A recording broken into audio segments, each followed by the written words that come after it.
శ్రీమాత్రే నమః. ఇప్పుడు మనం తిరుపతిలో వెలసి ఉన్నటువంటి శ్రీ తాతయ్యగుంట గంగమ్మ తల్లి చరిత్రని ఇప్పుడు మనం చెప్పుకుందాం. సాక్షాత్తు ఈ అమ్మవారిని శ్రీ వెంకటేశ్వర స్వామికి చెల్లెలుగా కూడా భావిస్తారు. ఏ విధంగా వెంకటేశ్వర స్వామికి చెల్లెలయ్యింది, అమ్మవారు అసలు తిరుపతిలో ఏ విధంగా వెలిసింది, మొదలైనటువంటి అద్భుతమైనటువంటి విషయాలన్నీ కూడా తెలుసుకుందాం. పూర్తి తాతయ్యగుంట గంగమ్మ తల్లి చరిత్రను ఇప్పుడు మనం తెలుసుకుందాం. చూడండి, పూర్వం ఒక వైష్ణవ భక్తుడుండేటువంటి వాడు భక్త మహాశీలారా. ఆ వైష్ణవ భక్తుని భక్తికి మెచ్చి ఒకనాటి కాలాన శ్రీమన్నారాయణమూర్తి ప్రత్యక్షమై ఆయనతో మాట్లాడుతూ ఆయన్ని తాత అని కూడా పిలిచాడు. సాక్షాత్తు శ్రీమన్నారాయణమూర్తే తాత అని పిలిచాడు కాబట్టి అప్పటి నుంచి అందరూ కూడా ఆయన్ని తాతాచార్యులు తాతాచార్యులు అని పిలిచేటువంటి వారు. అయితే ఈ తాతాచార్యులు తదనంతరం కూడా ఆయన వంశస్థులు ఉంటారు కదండి, వాళ్ళందరినీ కూడా తాతాచార్యులనే పిలిచేవారు. అందరూ కూడా తాతాచార్యులనే పిలిపించుకునేటువంటి వారు మొత్తం అందరూ కూడా. ఆ విధంగా ఈయన వంశంలో ఒక ఆయన పేరు కూడా తాతాచార్యులే. చెప్పాను కదండి, అందరినీ కూడా తాతాచార్యులు అనేటువంటి నామముతో పిలిచేటువంటి వారు. అటువంటి ఈ వంశంలో ఒక తాతాచార్యులు ఒకనాటి కాలాన కడప దగ్గర ఒక పల్లెటూరుకు వెళ్ళాడండి ఆయన. ఆ పల్లెలోని వాళ్ళందరూ కూడా విరేచనాలతో అనారోగ్యముతో అందరూ కూడా బాధపడుతూ ఉన్నారు. అందరూ కూడా అష్టకష్టాల పాలవుతూ ఉన్నారు. అందుకు కారణం ఏమిటి అంటే ఆ ఊరిలో వెలిసి ఉన్నటువంటి అమ్మవారు గంగాలమ్మ తల్లే అందుకు కారణమని చెప్పి అందరూ కూడా భావించేటువంటి వారు. భావించడమే కాదు, ఆ గంగాలమ్మే కారణం. ఒకనాటి కాలాన ఆ గంగమ్మ తల్లి అడిగింది, నాకు సంవత్సరానికి ఒక్కసారి గనక నరబలి ఇచ్చినట్లయితే మీరంతా కూడా చాలా బాగుంటారు, అందరికీ ఎటువంటి ఇబ్బంది ఉండదు, నాకు నరబలి కావాలి అని చెప్పి కోరిక కోరుకున్నది గంగమ్మ తల్లి. అప్పుడు గ్రామస్తులందరూ కూడా, అయ్యో మనమందరము ఇంత ఇబ్బంది పడడం కన్నా సంవత్సరానికి ఒక్కసారి ఆ నరబలి ఏదో ఇచ్చేస్తే పోతుంది కదా, ఏ బాధ ఉండదు అని చెప్పి గ్రామస్తులంతా కూడా భావించారు. అయితే ఆ గ్రామంలో ఉన్నటువంటి వాళ్ళను బలి ఇవ్వలేదండి వీళ్ళు. ఎవరైనా పక్క గ్రామస్తులు కానీ పక్కూరి వాళ్ళు కానీ ఎవరైనా ఒంటరిగా వస్తే వాళ్ళను తీసుకుని వెళ్ళి బలి ఇచ్చేసేవాళ్ళు అమ్మవారికి. ఈ విధంగా చేస్తూ ఉన్నారు. ఆ విధమైనటువంటి ఆ ఊరిలోకి ఈ తాతాచార్యులు వచ్చారండి అనుకోకుండా. శిష్యులతో కూడా వచ్చారు, శిష్యులతో సమేతంగా ఆ ఊరిలోకి వచ్చారు.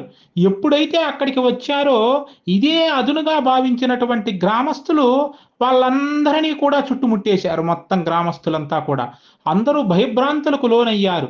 ఈరోజు మీలో ఎవరినైనా ఒకరిని అమ్మవారికి బలి ఇవ్వవలసిందే అన్నారు గ్రామస్తులు. వెంటనే తాతాచార్యులు అన్నారు, ఎవరినైనా ఒకరిని ఎందుకయ్యా బలి ఇస్తారు, నన్నే తీసుకెళ్లి బలి ఇవ్వండి అన్నాడు తాతాచార్యులు. వెంటనే తాతాచార్యుల్ని తీసుకుని వెళ్ళారు. గంగాలమ్మ దగ్గరికి తీసుకుని వెళ్ళి అక్కడ నిలబెట్టారు తాతాచార్యుల్ని.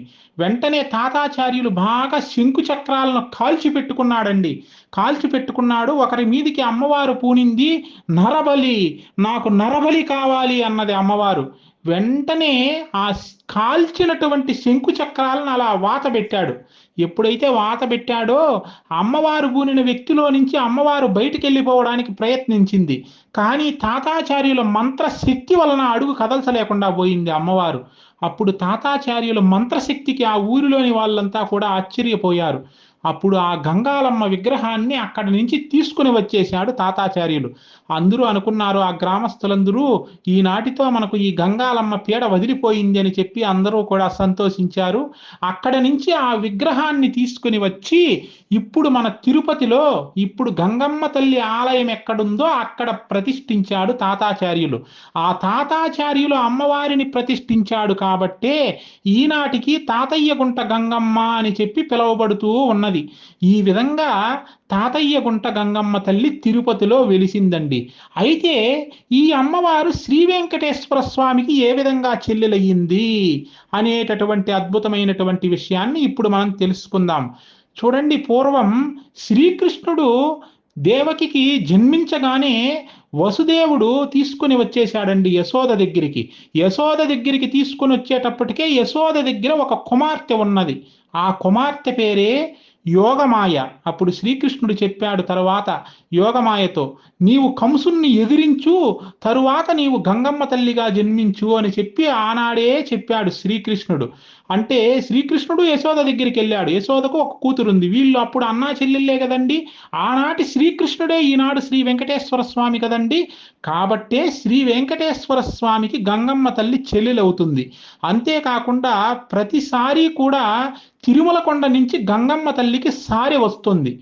ఇదన్నమాట. ఈ విధంగా శ్రీ వెంకటేశ్వర స్వామికి గంగమ్మ తల్లి చెల్లెలు అయ్యింది. అంతేకాకుండా తిరుమల తిరుపతి దేవస్థానం వారు కూడా ఎన్నో నిధులను కేటాయించి గంగమ్మ ఆలయాన్ని అభివృద్ధి చేస్తూ ఉన్నారు. ఇది శ్రీ తాతయ్య గుంట గంగమ్మ తల్లి చరిత్ర. శ్రీమాత్రే నమః. సర్వే జనా సుఖినో భవంతు.